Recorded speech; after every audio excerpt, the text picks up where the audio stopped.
Wait, did you hear this? Jacksonville just opened its first ever outdoor real ice skating rink downtown.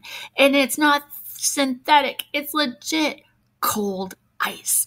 It's called Jack's Artist Walk on Ice, and it's tucked in right near Riverside Avenue by the skate park near the Fuller Warren Bridge. You can skate for 75 minutes for $17, and that includes skates.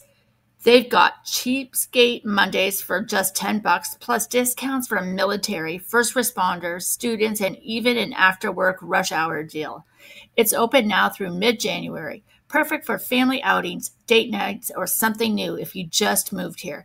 If you've been saying Jax never gets winter vibes, well, here you go. I'm Nikki Smith, a local realtor here in Metro Jax, keeping you in the know on everything new in our area.